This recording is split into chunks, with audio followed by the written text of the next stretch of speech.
health issues. And I turn this over now to Dr. Kevin Ferreira Van Leer.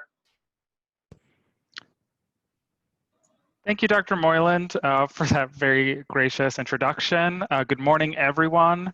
As Dr. Moyland mentioned, I'm very new still to the Sacramento community, and I'm so excited to be joining a Network Cafe. I wish it was under different circumstances, but I really wanted to thank everyone for being here and coming together. It just shows the strength of our community. I'm going to ask Francine if they don't mind to stop sharing so I can share my screen. I just wanted to share a couple remarks as we get started, and then I'm going to introduce really the stars of the show, our three panelists, the three organizations that will be sharing with us today. As we get started, really today's theme, kind of a central organizing principle, I think, is about children and youth health resources. And so I just wanted to speak to that briefly, given the environment that we're in, and then turn it over to the folks who will be presenting. So today, in thinking about, oh, I'm sorry, this is not moving. There you go.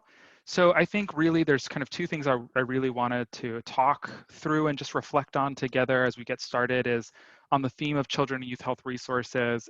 This is coming at a really critical time. The COVID-19 pandemic has impacted families and children in ways that create greater conditions for toxic stress. As we all know very personally and intimately, this pandemic has brought job loss and remote learning into our homes, things that would be stressful even without a dangerous pandemic outside of our doors and in our homes.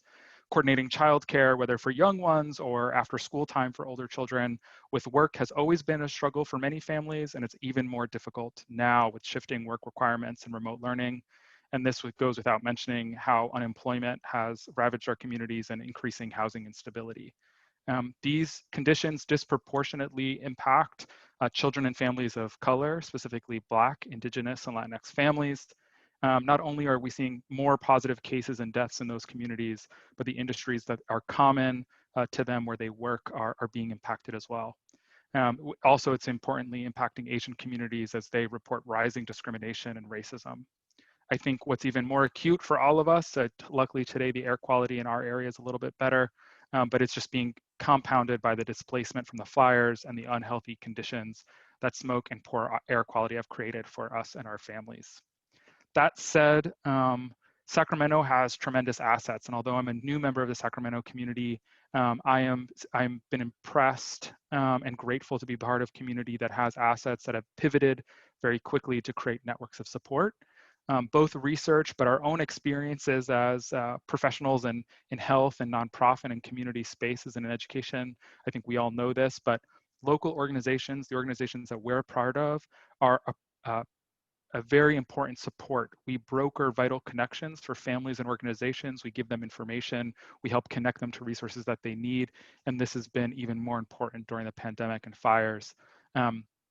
We build networks of trust within our community to share information. And even though we are being socially distant, socially distant doesn't mean being disconnected. And so we're finding great ways like Network Cafe to create connections with others and battle isolation and provide supports to each other.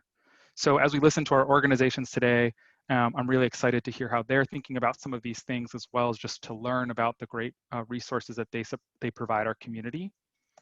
Before I do, or with that, I'm going to do a quick kind of the commercial break of who I am. So again, my name is Kevin Ferreira Van Leer. I'm an assistant professor and I coordinate fieldwork in the Child and Adolescent Development Program. And you can see some ways to connect with me there. And the Child and Adolescent Development Program has both bachelor's and master's degree programs. The master's program is an evening, very flexible program that could be self-paced. And we have a very large bachelor's program with over 1,400 students. And we partner with already about 30 of you all, but we are actually undergoing a redesign and likely will need more community partners for our students to do internships and gain experience in the field. So if you are interested, please feel free to reach out to Francine or anyone at the CEC, or reach out to me directly as we can explore that over the next coming years. And with that, I'm going to turn it over to our fantastic community partners. We're hearing from three organizations today. We're going to be hearing from Cynthia Mumford at Omni Youth Programs, Laura Correa de Almeida from SETA Head Start, and then Joseph Ramos at Shriners Hospitals for Children. And we've asked each of these organizations to talk for about 15 minutes, responding to questions like, what are the missions and goals of your organization? What are the resources you offer to the community so we can better kind of connect each other and learn from each other? What are the biggest challenges you're facing at this time? What are the things people are most surprised to learn about from your organization? And what are some essential services you can rely on, or services you rely upon other organizations to provide so that you can provide your services? We will, as each presentation transitions, I'll be monitoring the chat in case we have some time for Q&A, but we'll also have time in Q&A at the end around approximately 12:50 for a whole group. So if you're putting your questions in the chat, I'll be monitoring them as well with the CEC staff so that we can interact and have conversations together. With that, I'm very excited to introduce our first panelist, Cynthia Mumford from Omni Youth Programs. Cynthia, I'll turn it over to you.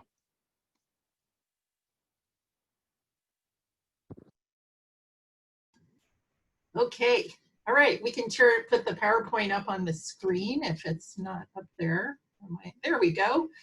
Hi, everybody. I'm really excited to be here to talk about our organization, Omni Youth Programs. I'm the Executive Director, and our organization focuses 100% on preventing youth from engaging in drugs. At the moment, we focus mostly on alcohol and marijuana, but we also, with that, engage in prescription drugs, other drugs. I mean, they all kind of end up in the pile.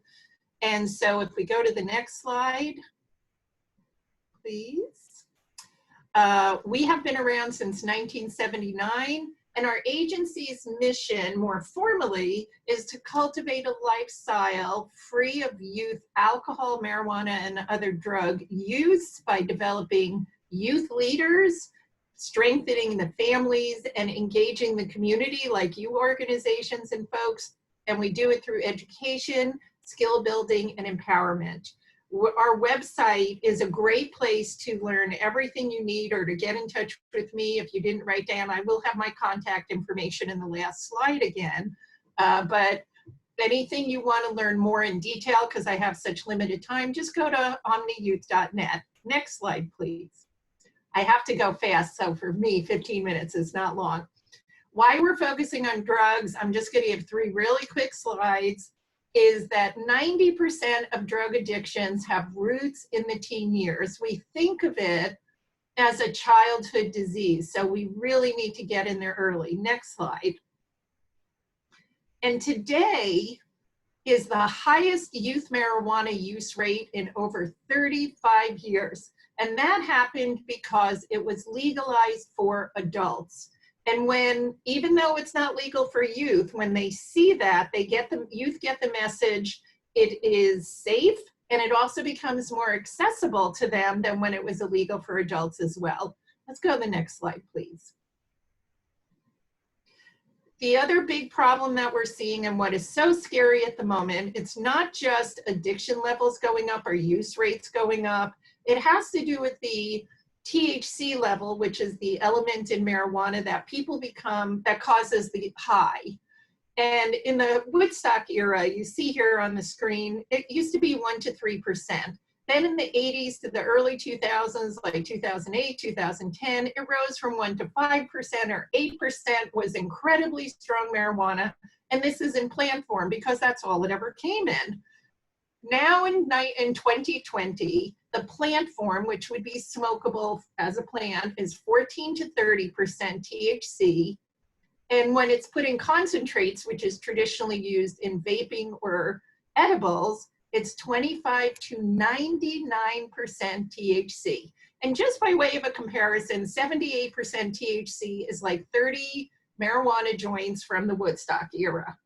So these high levels of THC are what is so dangerous to youth's developing brain. All right, let's jump into our services on the next slide, please.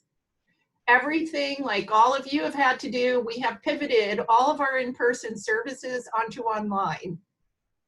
So one of the first things I'm going to cover is that thanks to funding through Sacramento County, who funds all of these services I'm going to talk about, we provide model program certification training for you to be certified to lead model programs, which means that they've had about 5 to 10 years worth of research done on them, and they are proven to be effective for youth drug prevention.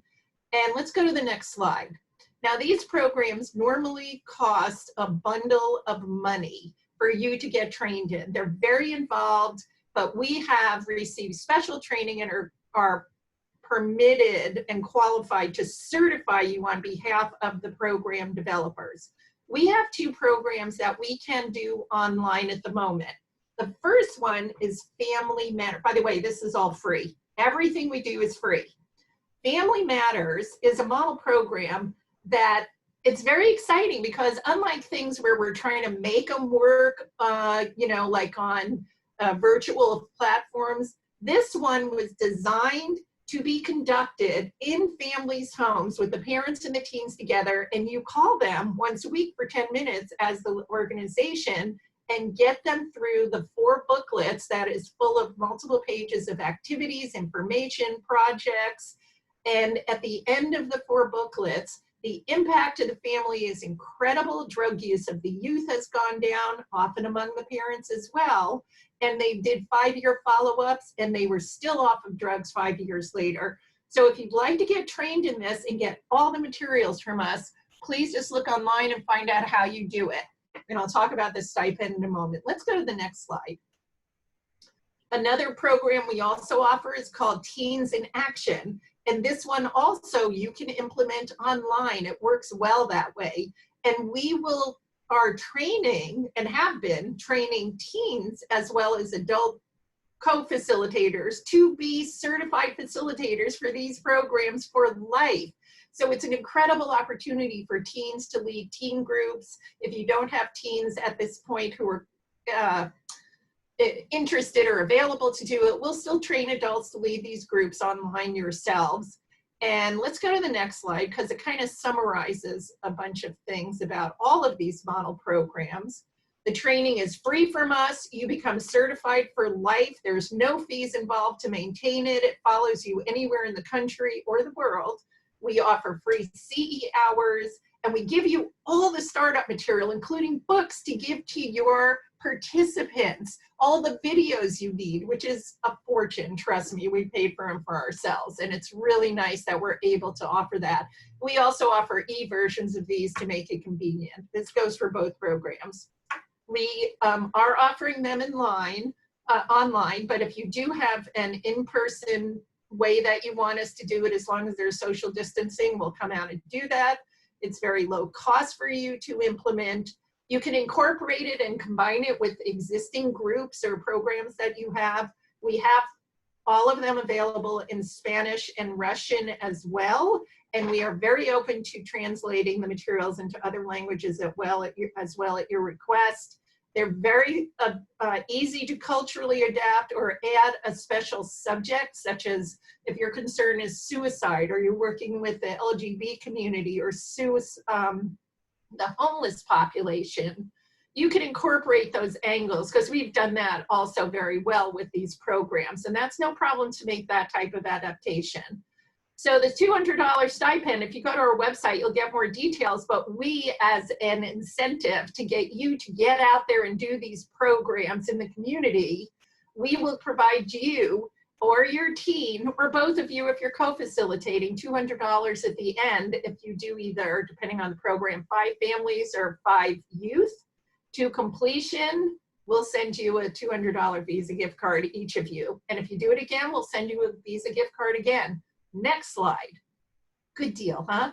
All right, we also offer workshops and speaking engagements. Next slide, please. Again, we can adapt this to any length, any time, days of the week.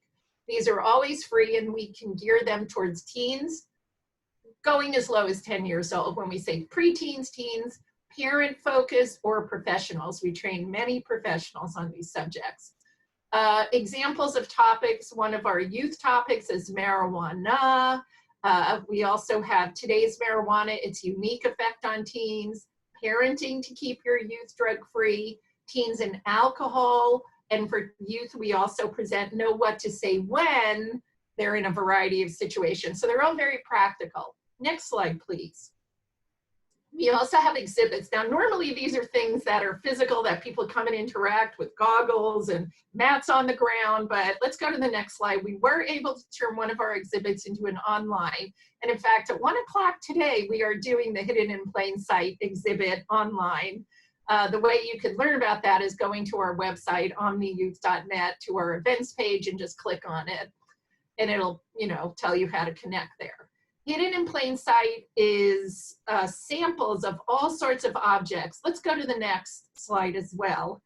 That youth hide drugs or paraphernalia in, that parents and often adults like teachers or after school staff don't recognize as being a place that has drugs in there. And it's also a way to indicate to parents, just by looking at their youth's desk, there might be drugs there and they wouldn't recognize it normally. So we're going to be covering that along with a little background information in our online exhibit. Next slide. All those pictures, by the way, are for drugs. Okay, thank you. Next one, video screening. We have 4 different videos that we have bought the rights to show to other people in our area. The first one is The Other Side of Cannabis, which is a film festival winner.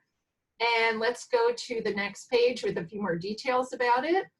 This is produced by a mother whose adult son has been dealing with marijuana addiction for many, many, many years. And she created this video, which is interviewing a lot of youth, recovery treatment centers, doctors, counselors, therapists, and other parents, and many other youth about their cannabis addiction. It's not focusing on, there's nothing political about this. It's not focusing on legalization or CBD, but the youth in particular really appreciate this video because they like the youth voices and it touches them much more powerfully than hearing it from just adults.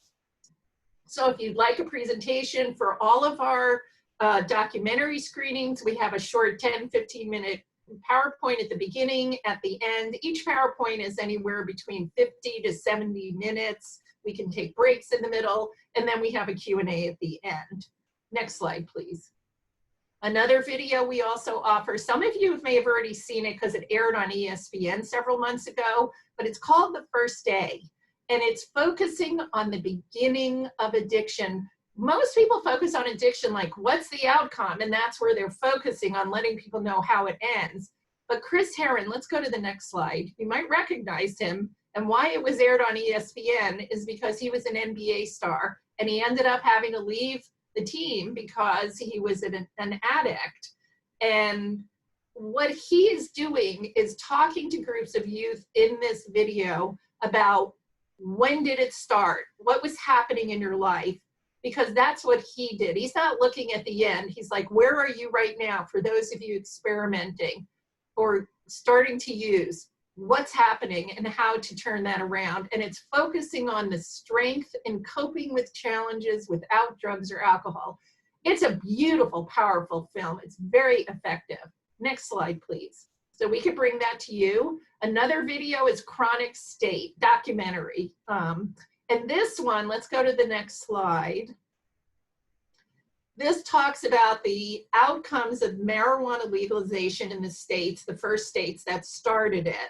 And it is, at the end of this video, every time I see it, but especially in the beginning, the entire audience has their jaw dropped open and their eyes wide like, who knew any of this? The impact to the environment, what's happening, what doctors are seeing, what's happening in the schools, how it's affecting the workplace. It's just incredible. And they interview people on the front line. And it is fascinating, I have to say. So I really recommend that as well. And again, it follows the same format. Let's go to the next one. I'm almost out of time. I'm gonna move faster. Social media, like all of you, we have social media, but I wanna point out, we have our own YouTube channel where we created a lot of videos professionally with videographers, no corny stuff. And we also have videos from other organizations like our coalition on there. Next one. We also, next slide. We also have a blog where we're putting out, we have many articles in the archive, but we're putting out new ones every month. Next slide, please. We also are doing a Facebook Live every month. We have a series called Let's Talk Pod, and also Let's Talk Alcohol, all about youth drug prevention. And we have youth and parents sitting in on this. We also have Instagram stories with the same angle, as well as daily posts on Instagram, Twitter, and Facebook. Next slide, please. We also, on our website, have free downloads, two-sided sheets that print out in black and white just fine, but if you'd like to forward them to people or print them out for yourself, next slide, and then the slide after, these are just a sample of some of the things that we have put together for you to download, again, found on our website for free. Next slide. And I just want to invite you all to a collaborative that we are members of, also funded through the county, called the Sacramento County Coalition for Youth, or SECY. And they're an incredible resource. We meet the first Wednesday of every month from 4:30 to 6. And there are lots of youth heavily involved, as well as parents and professionals. Very welcoming, very professionally run group, just like this group here at Sac State. And I encourage you all to join by just looking up SECY Sacramento. You'll find it. Next slide. All right, I'm out of time. Right on schedule. Here is our contact. I'm trying to turn off my timer. Here is, shut up. Sorry. Oh, stop. And here's my contact information, and contact me anytime. Email is best. And if you lose it, go to our website. You can reach anybody and learn as much as you want. Thank you. Thank you for listening, and I'll be here through the whole meeting if you want to ask a question in the chat. Thank you, Cynthia. Thank you for talking through in that short 15 minutes about all of your programs, the workshops and trainings you provide to the community, as well as resources that you have for folks. And I was looking up, you do all have plenty of social media, so folks feel free to check them out on different platforms. As we transition, I don't see any questions in the chat. Feel free to put those in. We're going to move to our next panelist, Laura Correa de Almeida, who is the education coordinator at SETA Head Start locally. So I will turn it over to Laura. Hello, everybody. I want to thank Sac State for hosting the Network Cafe and allowing me to present. I'm very excited to inform you guys all about SETA Head Start. We kind of have a joke that we're the best kept secret. Everybody's heard about us, but nobody actually really knows what we have to offer.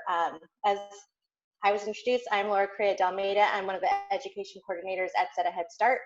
I am in charge of our network, our recruiting, and also our parenting curriculum, and I have been fortunate enough to work there for about 3 years now, and I love it. Next slide, please. The mission of SETA Head Start is really, we want to improve the lives of our low-income children and provide quality, comprehensive child development services that are really family focused and that are including education, health, nutrition, and mental health. The way that we accomplish our goal is we really involve our parents in the total operation of our administration, in our program.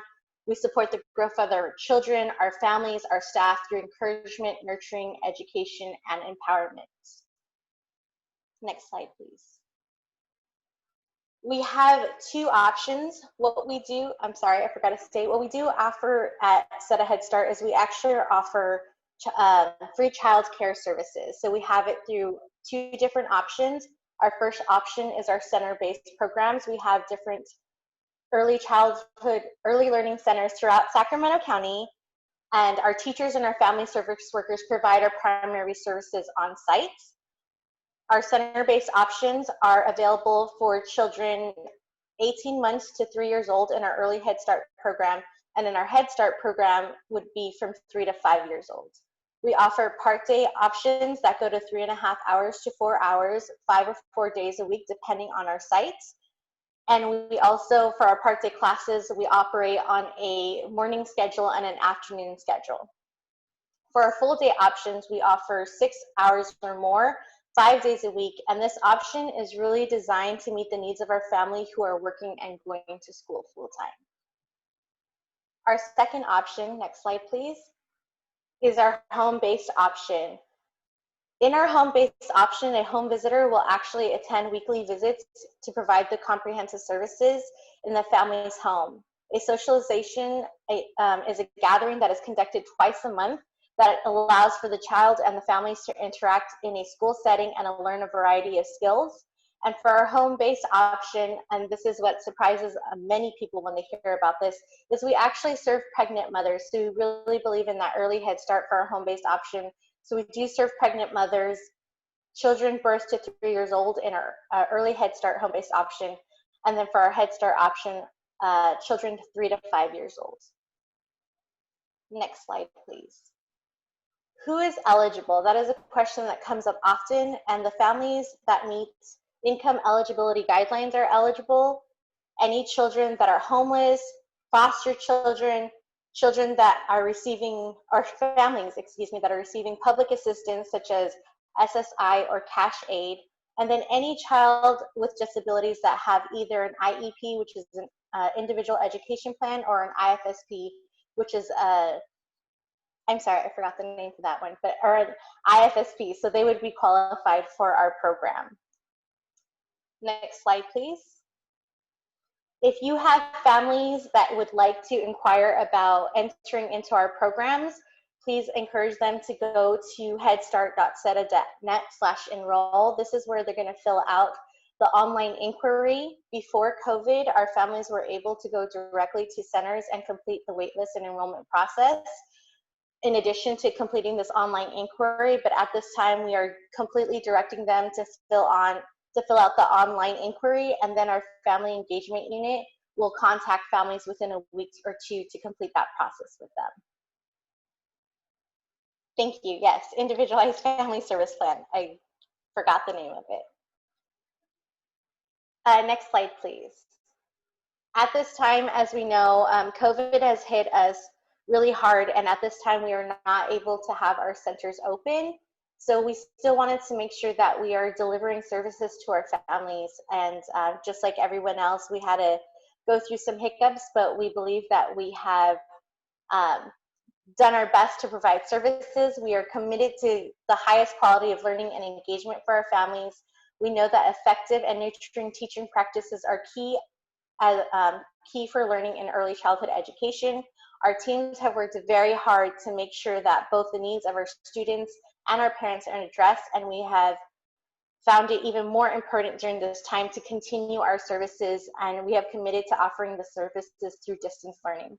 So all of our families are engaged in our distance learning. Next slide, please. During distance learning, our families can expect that they will get weekly contact from their child's teacher or their home visitor to discuss individual learning opportunities. They still have access to our intervention specialists to support disability and mental health services. They have opportunities to pick up or have delivered learning supplies, and they are given tips on how to use household supplies to continue their learning in the home. They receive weekly texts, phone calls, emails from the family service workers or home visitors to address parent resources that they may need, guidance on health and dental services. In our center-based care, they are still conducting monthly Zoom parent meetings to keep them up to date about their school and just to get them up to date about any information going on. And then for home-based, they're still conducting their bi-weekly socializations. Every family that is enrolled into our program is also given the opportunity to enroll into our parenting curriculum, which is Ready Rosie, which is a website that offers 2-minute video activities of things that they can do with their children in the home. Other comprehensive services that we include for both options are we engage in family engagement, kindergarten readiness activities, health screenings, creative learning activities, nutrition information, and meals. In center-based, when we are in session, children receive meals while they are attending school, and at socializations, they receive those meals, in home-based, they receive those meals and socializations. We provide services for children with disabilities, and we also provide employment training services for our parents. Next slide, please. If anybody has additional questions or want additional presentations at your agency, or just want flyers to give out to your families, please connect with me. My email is there. It's family.engagement@seta.net. Thank you so much, Laura. It looks like we have a couple of questions and we do have a little bit of time and they're in the Okay. chat. I'll go through and read them. This way you don't have to look in too many Okay, places. perfect. Thank you. The first one is, are the centers currently open during the pandemic? Unfortunately, our centers are not open at this time. We are only engaging through distance learning. Thank you. Someone else had a question about, what if families don't have online access? How do they register? If you wouldn't mind emailing me that question, I can connect you with someone who would contact them. We are working on getting additional numbers of people that they can contact. We haven't set that up yet, so I can give you that information once we have set up those phone numbers. Wonderful, thank you. Someone was curious about, what is the wait list time frame right now? You know, it's just depending on each center, but I will say that our centers are definitely looking for families. So if you would please just encourage your families. I know that we are looking to fill spots, and any family that is engaged in distance learning will be offered a spot once the families, once our centers are open. My coworker, Veronica Jones, is actually on here, and she says that families are able to pick up on our hub sites. So I can get you guys more information on that, or Veronica, if you wouldn't mind entering that in the chat box. Wonderful. It looks like you are able to both help out with these questions. Yes. There was 2 other questions, and we do have a couple more minutes here. Okay. The first, I'm going to go with probably the shorter answer, and then we'll go to the next question, is, do you do the presentations in Spanish? I am working on conducting presentations in Spanish, yes. Great. And then have families been successful in engaging online? How has that been for you all? Our families have been engaging, as we do know that many of our families also have children who are school age who are doing distance learning as well. So we really try to be cognizant of that and try not to overwhelm our families. So our staff are really great about meeting the families where they're at. So if it's a 5-minute Zoom call to just to give them a resource and check in, then it's a 5-minute Zoom call. If it's a typical 30 minutes to an hour with our home base or our family service workers talking to families, it's just depending on that family and those individual needs of our family. So we really try to be cognizant of that. But I will say that we had some great families who are still engaged and letting us know, like, hey, you know, I'm not okay with a Zoom call right now, or hey, you know, I really would like us to keep our normal meeting this week. So it's hit or miss, but most of our families have been really engaged, especially with our online parenting curriculum. That's wonderful. And I know parent engagement has been a strength of Head Start programs almost since the beginning of Head Start. So it's great to hear that that's translating for many families online. Yes. And it looks like Veronica added that you all are currently preparing for monthly parent meetings where we'll have presenters talk with parents. That's exciting. Yes, so if anybody would like to present any information to our families, please also contact me at Family Engagement or Veronica Jones. She can put her information in the chat box as well. Either way, to do presentations for our family meetings. But thank you. I appreciate you all. If you have any additional questions or want those presentations, please email me. Wonderful. Thank you so much. Again, I agree. It's one of the best kept secrets in the area. It is incredible to see the SETA Head Start resources here in the Sacramento area. As we transition, we'll have some more time in Q&A at the end. I'm going to transition to Joseph Ramos, the Community Relations Liaison for Shriners Hospital for Children here in Northern California. Joseph, I will leave it to you. Awesome. Thank you so much, Kevin. Thank you again, everyone, for allowing me to speak today and talk a little bit about Shriners Hospitals for Children, Northern California. I've been here for 6 years, and I say that because I love this place. It is incredible. It's a gem, and I will do my absolute best to squeeze as much as I can into 14 and a half short minutes. So again, thank you. We'll get right to it. I'm going to read this next slide straight from the heart and verbatim. Next slide, please. All right. Imagine a world where children do not suffer from the consequences of disease, birth defects, and accidents. Shriners Hospitals for Children believes such a world is possible and is striving to make it happen. We are committed to building and rebuilding the promise of every child's life. We've been doing that for 23 years right here in Sacramento. Since 1997, our hospital has helped serve thousands upon thousands of young people, primarily from the Sacramento region, but from all over California, United States, and throughout the world. We are a pediatric subspecialty facility, and we are one of 22 hospitals in the entire continent of North America. We just so happen to be the largest, the best, and we treat more patients and see more success stories than any others in our realm. So we are proud to be a big part of the Sacramento medical community. Next slide, please. Okay, so we're divided, our treatment is divided into 3 specific areas. It's treatment, teaching, and research. We're gonna talk a lot about treatment today and what that means, but of course, we're providing service to children and ultimately their families so that they can get better, create whatever it is their new normal is going to be. Outside of that, we are a teaching hospital. We have a wonderful relationship with our friends at UC Davis Health, and it's because of them that ultimately we decided to move to Sacramento so many years ago. Their School of Medicine and School of Nursing are regular participants here in the hospital. They have the opportunity to train and learn from some of the most unique cases that you're gonna find. We do get some of the most rarest cases in the world right here in town.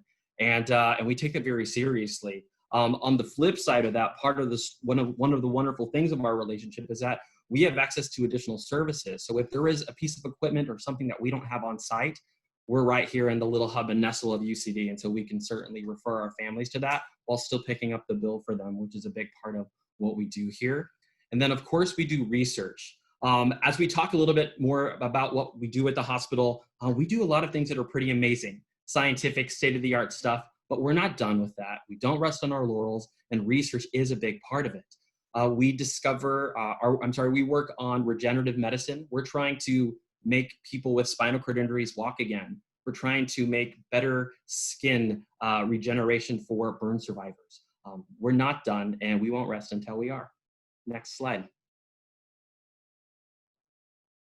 So how does it work? I promise this is as easy as it sounds. There is no catch whatsoever. There are only two criteria for care. It's age and diagnosis. If you have a child in your life, in your world, in your realm that is between the ages of 0 and 18, they qualify for care at the hospital. Assuming and as long as they can be treated amongst our long laundry list of areas of treatment, that's all it takes. We don't care if a family has a little bit of money, a lot of money, or no money at all. We don't care if they have insurance, if they're underinsured. We don't care if they were born here, if they're not, if they're documented or not. Age, diagnosis, that is it. We take referrals from families, from clinics, pediatricians, hospitals, other medical facilities. But if a parent or guardian is not satisfied, or if they're just interested in learning more about what we do, they can pick up the phone and they can call us directly and they'll speak to someone right here in our building. It is that simple. We make it that simple on purpose. And I do find that it's one of the most, it's an unkept secret. We want to change that. The secret is out. It's okay. You can tell people it's that easy. Region served, we talked a little bit about that already. Primarily, we are here in California, and about 80% of our patients are from within a 100-mile radius. So we very much are your local children's hospital. But like I said earlier, the Western United States, Canada, Mexico, and beyond. Specifically with burn care, we will have international patients that are flown here because we are some of the best when it comes to the care that we can provide to young people. Patient activity, we've had over 80,000 kids come through our doors here. We have 30,000 outpatient visits each and every year. That's a lot of kids, and referrals are up past 7,000 a year now. So as we continue to offer more services and do more in the community, we want to get those numbers up because we know that we can do things and we can help families who maybe didn't know that their kids were eligible for care here. Next slide. So we have 5 distinct programs, and within each program, there are tons of different areas, and we'll talk a little bit about them as we move forward. But those are burns, plastic surgery, pediatric orthopedics, pediatric surgery, and spinal cord injury. Those are kind of the 5 core programs that we focus on. We're good at it. We have been ranked nationally in many of these programs. So we're going to talk a little bit more about those. Next slide. The most common, I think the one that people most identify our hospital with is our Pediatric Burns Center, led by Dr. David Greenhall, who we brought to Sacramento to become our chief of burns, is also the chief of burns across the street as well. So he is pretty amazing. We talk about, as you can see in the photo here, the most acute of the acute injuries. We have kids flown over from all over the world to receive burn care treatment here. But sometimes it's something as small as, kids at home, sitting on the sink playing with mom while they're getting ready for work, and they grab a curling iron or an iron, or they grab a cup of noodles from the microwave and they burn their hand. So for us, burns are burns. We treat them all quickly and as best as we can. And we have noticed that in, post-COVID times or in COVID time, home burns have gone up. And so we do always try to put that out there, that we want families and providers to practice safety in the home, be mindful of all of the different dangers that can come around just from leaving a cup of coffee out on the counter. Be really cautious about that. As you can see with pediatric burns, there are a lot of different types of things that we treat as burn, including Stevens-Johnson syndrome, which is actually just a really weird, very, very rare reaction to sometimes something as simple as Tylenol, where it causes the skin to slough off. You're not going to find a lot of places that know how to treat that, but we do it on a regular basis because people find us for that. Next slide. Next to burns is plastic surgery, birthmarks, cleft lip and palate, which we've been doing for nearly 100 years here in our organization throughout the 22 hospital scope. It's sometimes unique because when you think plastic surgery, you consider cosmetic, elective. We don't really have that mindset here. At our hospital is if there's something that we can give back to a child to make their life better, that's going to improve their self-esteem or confidence, we're going to do that, and plastic surgery falls in that realm. They also work very closely with our burns department, of course, and so that's how they're related, but we are doing a lot of those on a very regular basis. Next slide. One of our big core programs here is pediatric orthopedics, and more so than any other area in our hospital, we do get a lot of ortho/bone patients that come in. Our fracture clinic is probably the busiest thing here that we have in the hospital. There's a long line out the door almost every single day, but families will come in here, not just for basic fractures, but for upper and lower extremities. We get a lot of hip disorders. Elite high school athletes will come in here from the region because we have a fantastic sports medicine program. Hip preservation and joint preservation is something that we've really taken a big focus on lately because we fortunately have the talent to do that. And I do think it's one of the things to spotlight is the doctors that come into our organization, they come to Shriners because they want to practice the medicine that they were instructed and educated and swore to do. They don't have to worry about what is approved or not approved by insurance, what an organization wants to do. If our doctors say this is the best course of treatment for our patient, that's what they're going to do. And I think there's something very freeing about that, and that's what attracts some of the top talent in the country that come into our building every day. Also with orthopedics, I'd like to spotlight our Motion Analysis Center because I want to say there's maybe one other one in all of Northern California, and it's certainly not in a hospital, but for young people with mobility issues that have challenges walking or moving or bending their knees or their lower extremities, we actually have technology that's very similar to what they use in motion pictures and video games in our Motion Analysis Center, and they get hooked up to motion sensors, and we get to see 3D images of what they look like, how they walk, and with our multidisciplinary team, we're able to decide on the best course of treatment for them, which is sometimes surgical, sometimes not, but always very informative to the families. And ultimately, we've had young people take their very first steps in our building right downstairs, and it happens all the time. So one of the things that it's rare, something that you will not find typically in treatment because it is very expensive. It is not considered essential, but we say, tell that to the parent with the kid who can't walk. We beg to differ on that. And so it's something that we're really, really proud of offering to families. Next slide. One of our more recent specialties that we've really taken on is pediatric surgery that covers chest wall malformations, colorectal disorders, which is on the rise for a variety of reasons or no reason at all, depending on what you might think. But gastrointestinal challenges in young people has become a thing. Fecal incontinence, constipation, diarrhea, bedwetting, things that I think sometimes parents or teachers may think, oh, they're going to grow out of it. Well, that doesn't always happen. And you know, for us, it's very important to let people know that we do offer these services because sometimes there are greater issues that we can address, not just with surgery, but with child life examples. We have a motility specialist that's going to be joining us. We have really wonderful radiological technologies that we're able to use so that we can get in there and see what's going on in the body. And we also just have really, really fantastic staff that are dedicated specifically to making sure that kids feel comfortable going to sleepovers and swimming and hanging out with their friends without worrying about an accident. Next slide, please. Trying to get it going. And then our last of the 5 is spinal cord injuries. And so this is different from scoliosis, which is going to be more orthopedics, but spinal cord injuries are the major things that sometimes result in paralysis. And so our spine staff here are devoted to as much treatment as possible, to helping educate and train the young person as well as their families on how to navigate a new life, a new normal for them. So it's a lot of acute care, a lot of rehab, and then sometimes additional surgical procedures that will help them function and be as normal as they possibly can with our spine program. Next slide. So outside of the 5 core services, we really do take a multidisciplinary approach to how we do everything, as I mentioned earlier. So when you look on our diagram here, you can see some of the programs that we offer all under one roof. And I think that's another thing, is every time you come to the hospital, you're getting everything in one fell swoop. Physiatry, we have a pharmacy, prosthetics and orthotics. We make artificial legs and arms and hands for young people. We make those right here on our 2nd floor.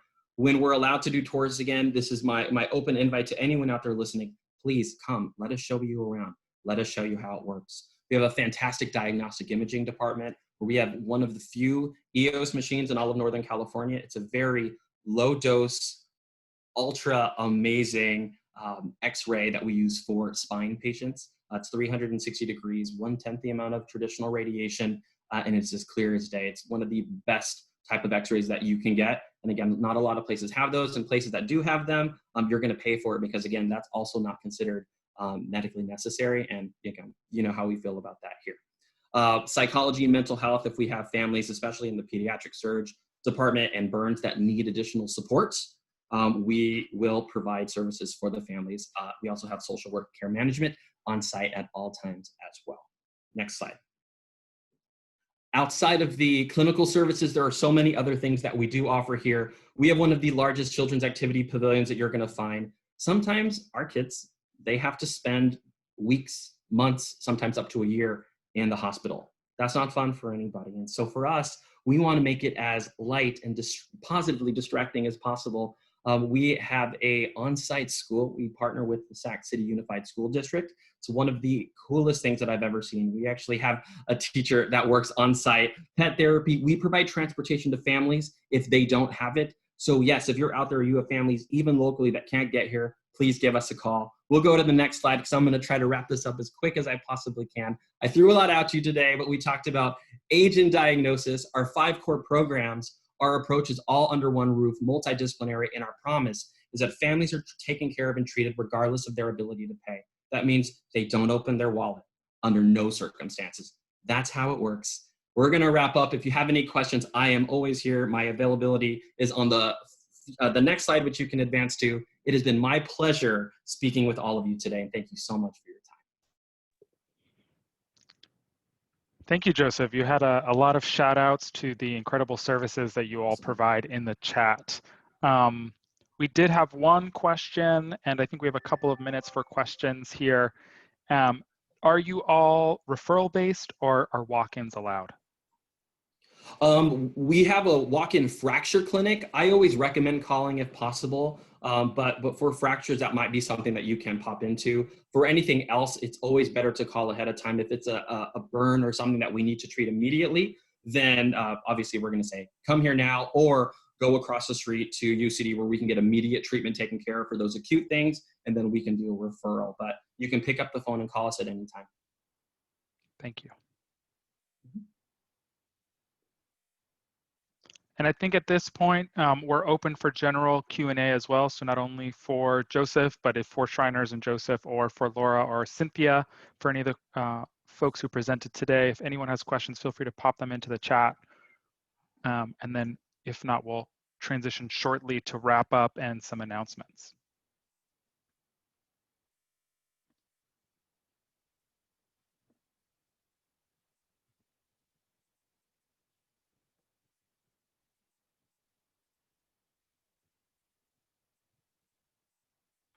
All right, as folks are potentially thinking, as a teacher, sometimes the silence piece is always hard to gauge online. For the theme of today, which was children and youth health resources, we span the gamut of community prevention to early education to pediatric medical care, and really thinking about what are the supports our community provide. I think these and many of the resources that all of us provide are tremendous, and we can see a lot of what the chat was about was information sharing, trying to get each other to present and share information that our organizations provide to local families and youth in the community. So that is one of the strengths that we bring. The more that we are connected, the more we can connect families to those resources that we need. And I can't speak on behalf of all of Sac State, but I know that Sac State wants to help be that convening, to bring us and help us together, whether it's through connecting us and our students to support the programs that you all do, or to host things like Network Café and be that convening presence. Really, the fabric of our community is in the ways that we overlap and make these connections together. So this has been really wonderful. With that, I will, it doesn't look like there are any questions. I'm going to turn it to Francine, who will lead us through announcements and wrapping it up. And I wanted to just thank everyone to take the time out. I know a lot of us are Zoom fatigued, and it's been many difficult months, but this is what makes our communities stronger. So thank you. Thank you very much, Kevin, for facilitating the presenters today, and also to the presenters as well. We're at the point of the meeting to do announcements. As always, when we do announcements, there are two ways to do so. If you'd like to just put your announcement in the chat, please go ahead. If you'd like to do a verbal announcement, please put your name on the chat and I will call on you.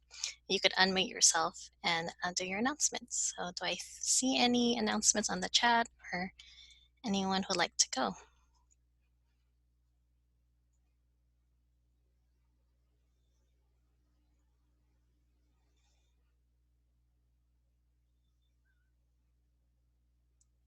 So I have some few folks announcing on the chat. Feel free to let me know if you would like to unmute yourself and probably do your announcement. How about Brian Vargas?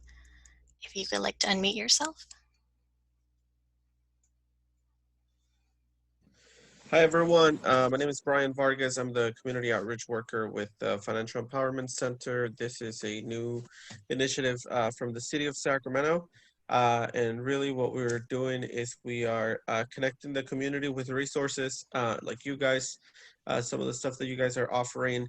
We offer financial coaching, so to help reduce debt, improve credit, you know, you name it, just financial coaching, learning how to budget. That is free, one-on-one virtually right now through the city of Sacramento. And then we also have financial navigation. So for anybody that needs or knows anyone that needs connection to resources, food, hygiene items, rental assistance, utility, applying for reduced utility bills, whatever it may be, through the city of Sacramento Financial Empowerment Center, we are offering those services. So I just wanted to put that out there. If anybody needs it right now, or anybody that does, feel free to reach out. Again, City of Sacramento Financial Empowerment Center. Thank you. Thank you, Brian. I have Maritza Valencia. Can you unmute yourself? Go ahead, Maritza. Hi, everyone. I just wanted to go ahead and share we're having an upcoming drive-through event on October the 24th. This will be actually a drive-through flu clinic. So anybody is welcome to come by, drive by, get your flu shot, as well as we'll have other resources. I believe we will also have some food distribution happening. Again, this will be on October the 24th at the Sutter Health Park. We'll have free fruits and veggies, health information, health coverage information. It will be from 10 to 2 p.m. So I went ahead and I linked our website directly to the event page. If anyone is interested or has any other questions, feel free to reach out. My email is on there as well. Again, sorry, I don't think I mentioned, my name is Maritza with Sacramento Covered. We're a local nonprofit in the Sacramento area. Our mission is to connect the community residents into coverage, access to care. And so we're holding this event on October 24th, hoping to get everyone access to flu shots. So again, please reach out if there's any questions. Thank you. Thank you, Maritza. Appreciate it. Any others who would like to do an announcement? Yes, go ahead, Teresa Ellison. Hi, everyone. I can't see myself. That's better, probably better that way. My name is Teresa Ellison. I just want to say thank you so much for all the presenters today and everyone at Network Cafe. You guys always throw such an amazing meeting, so professionally done. So I appreciate that. I'll make this quick. I'm a local agent with New York Life here in Sacramento in the Rancho Cordova area.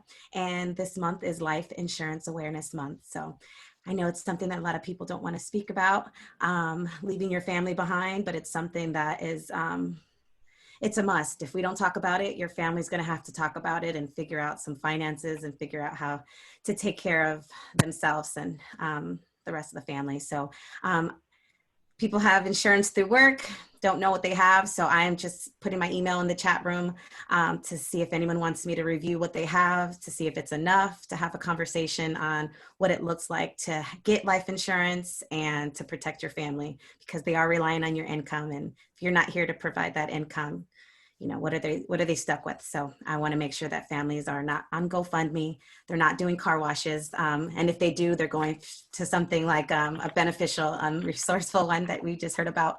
But my name is Teresa, so I'm gonna put my email in there. So if you guys want to have some questions about life insurance or coverage, I'll be more than happy to do that with you. So thank you. Thank you so much, everyone. Thank you, Teresa. I have Leslie Adorno Duchasing from SMUD next. Hi, everybody. I miss seeing everybody in person, but I'll be sending all of you virtual hugs. This is Leslie from SMUD, from Residential Assistance, and I do have some important utility information and just a couple updates to share with you. So Susan Serenas, who put some information into the chat, reminded me of a question that she had asked recently when I presented at the Adult and Aging Commission. Our med rate right now for the applications to apply for a medical discount for wheelchairs and home dialysis or special heating or cooling needs, we are doing self applications right now. So they don't have to go to the doctor because of COVID. A lot of seniors, you know, it's just really tough to get in right now and not as safe. So we're letting people fill out their own applications rather than getting a signature from a medical professional. We're also not shutting power off till the new year, and we don't want people to wait until then, you know, and just have it billed up, but we're making really wonderful flexible payment plans. And then we've also extended our EPR discounts to a lot of people were on the cusp before and couldn't, you know, qualify just by a tiny hair. So those people are definitely going to qualify now. We also have a lot of people in our community out of work, and so their income is different now. So we've adjusted our income requirements to make sure that more people can qualify. And we would love to have you guys help us and send out information. I'm also available to do any presentations in English or Spanish. And just let me know, just shoot me an email. And then the last and final announcement is that we're having a virtual event in November celebrating our seniors. It's going to be our third annual, and it's going to be a virtual event. So seniors or anybody can actually register, and they can register as of November 1st, and it's a whole month of you know, forum where they can kind of go in and out as they please, but it's going to be a lot of great workshops, classes. It's going to be kind of a creative thing. So if anybody is a senior offering senior services, whether it's medical, you know, insurance, whatever, please contact me. My email is in the chat, Leslie Adorno at smud.org.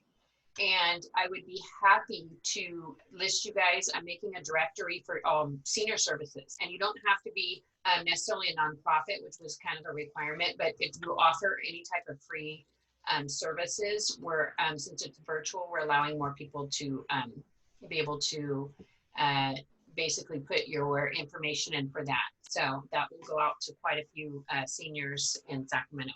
So thank you, everybody. Stay safe, be well, and I'm so happy to see you all virtually. Have a wonderful rest of the day.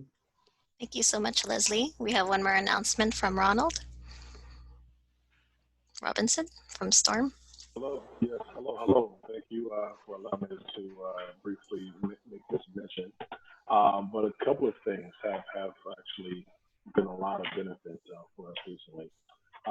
In our breakout group, a gentleman who mediated this entire process had asked, what have we found being a benefit to us over this past time? And, I have to make this announcement because it's been monumental for me. I found that I've been still a lot during this process. In many cases, kind of just, feeling unwelcomed in so many other areas and kind of going through those different stresses of, when is this going to end? Is it going to end? Just having multiple depression-like symptoms, but not feeling it. But at the same time, I felt like that I wanted to improve that circumstance for myself. So I heard about this thing called the wellnesscoachteam.com. And basically what it is, they provide you with a wellness coach, provides you with resources in physical activity, nutrition planning, mindfulness, and body composition. It's been a great thing for me personally. I took advantage of a 3-month free program. I'm in my 2nd month, and it's been fantastic for myself. So if you, my volume, okay, can you hear me better if I do this? Okay, so if that is something that, if I could share that with anyone else who may have experienced similar stuff as I have, again, they support people with pre-existing conditions and to those who are obviously in much better physical condition or mental condition. So that's been a fantastic experience for myself. And secondly, our company Storm was very fortunate to collaborate with another organization called edugraphics.org. It's edugraphics.org. And they have a full graphic design team that actually provides us with unlimited graphic designs for a month-to-month agreement of $400 a month. So anyone who is in education, from what I understand, and also nonprofit agencies and small businesses have access to that organization and their supports. It's been great for us because when it comes to providing our messaging to those that we serve, getting events in place, we definitely do not have the budget to fund a full-time graphic design artist. And Upwork is a little bit out of our price range. So it's a really good experience that we've been having thus far. We're new to it. It's been a month in, almost a month in. We're new to it. It's been great. They got us in with a 7-day free thing. So I recommend that someone, if it's necessary or needed, try that out. It's been great for us. And that's all. All right. Thank you so much, Ron. And now we'll turn it over for the closing with Dr. Boylan.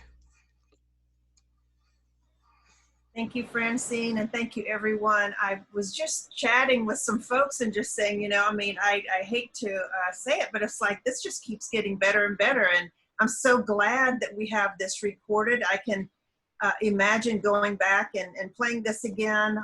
A lot of the resources, I was just saying I want to see every film Cynthia mentioned to us. I want to follow up with folks about opportunities for our students. And so I just thank you all so much for carving out time to attend Network Cafe. And I want to get the next one on your calendar before you leave. Our next one will be October the 15th. And we hope that we'll see you all back here then. In the meantime, take care of yourselves, take care of others. Let's be gentle with each other. And see you in a month.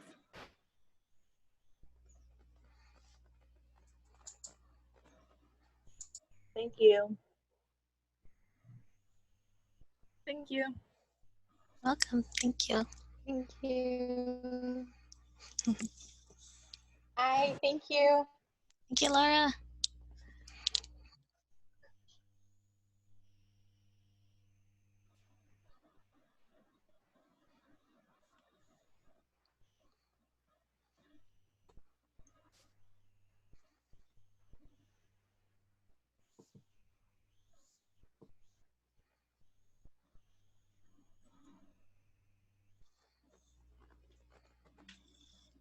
We'll just have the CEC staff wait as other folks leave the room.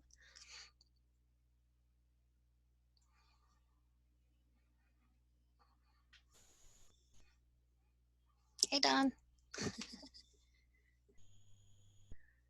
Okay, I'm going to stop recording.